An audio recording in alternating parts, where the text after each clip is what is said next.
महाराष्ट्र में औरंगाबाद के नजदीक दौलताबाद के निकट कृष्णेश्वर महादेव का यह मंदिर स्थित है।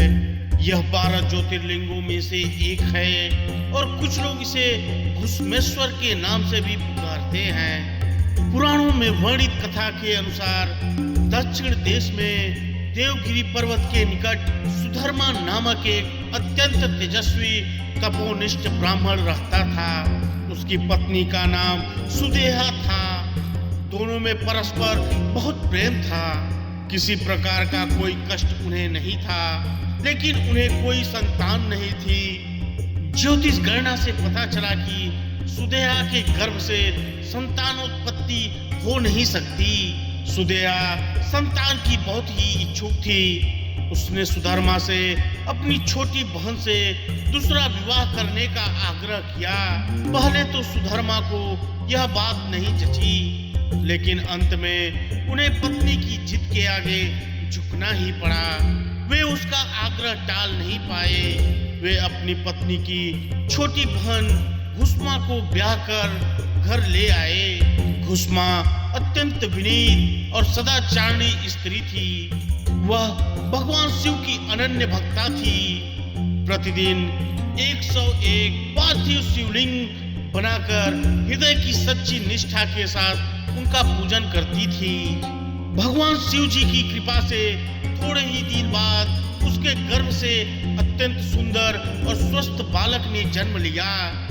बच्चे के जन्म से सुदेहा और घुस्मा दोनों के ही आनंद का पार न रहा। दोनों के दिन बड़े आराम से बीत रहे थे, लेकिन न जाने कैसे थोड़े ही दिनों बाद सुदेहा के मन में कुविचार ने जन्म ले लिया।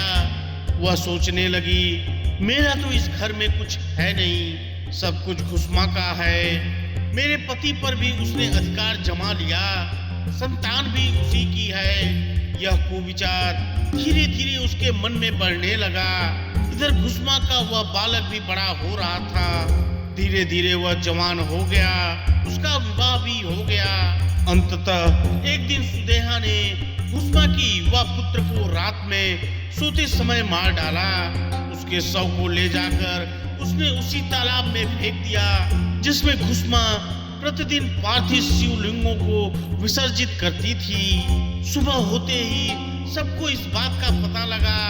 पूरे घर में कोहराम मच गया, लेकिन घुस्मा नित्य की भांति भगवान शिव की आराधना में तल्लीन रही, जैसे कुछ हुआ ही न हो। पूजा समाप्त करने के बाद वह पार्थिव शिवलिंगों को तालाब में छोड़ने के लिए चल पड़ी। जब वह तालाब से लौटने लगी, उसी समय उसका प्यारा लाल तालाब के भीतर से निकलकर आता हुआ दिखलाई पड़ा, जैसे कहीं आसपास से ही घूमकर आ रहा हो। इसी समय भगवान शिव भी वहां प्रकट होकर घुस्मा से वर मांगने को कहने लगे। वह सुदेहा की घनौनी करतूत से अत्यंत क्रुद्ध हो उठे थे। अपने त्रिशूल द्वारा उसका गला काटने को उद्यत दिखलाई दे रहे थे। घुस्मा ने हाथ जोड़कर भगवान शिव से कहा, प्रभु, यदि आप मुझ पर प्रसन्न हैं तो मेरी उस अभागिन बहन को क्षमा कर दें। निश्चित ही उसने अत्यंत जघन्य पाप किया है, किंतु आपकी दया से मुझे मेरा पुत्र वापस मिल गया। अब आप उसे क्षमा करें। और प्रभु, मेरी एक प्रार्थना और है, लोक कल्याण के लिए आप इस स्थान पर सर्वदा के लिए निवास करें। भगवान शिव ने उसकी ये दोनों बातें स्वीकार कर ली। ज्योतिर्लिंग के रूप में प्रकट होकर वह वहीं निवास करने लगे। सती शिव भक्त घुस्मा के आराध्य होने के कारण वे यहाँ घुसमेश्वर महादेव के नाम से विख्यात हुए। अगर आप शिव भक्त हैं तो हमने आपके लिए इस चैनल पर 12 ज्योतिर्लिंगों की कहानी की एक श्रृंखला बनाई है, जिसे आप प्लेलिस्ट में जाकर देख सकते हैं। अगर आपको वीडियो अच्छी लगी तो हमारे चैनल को सब्सक्राइब करिए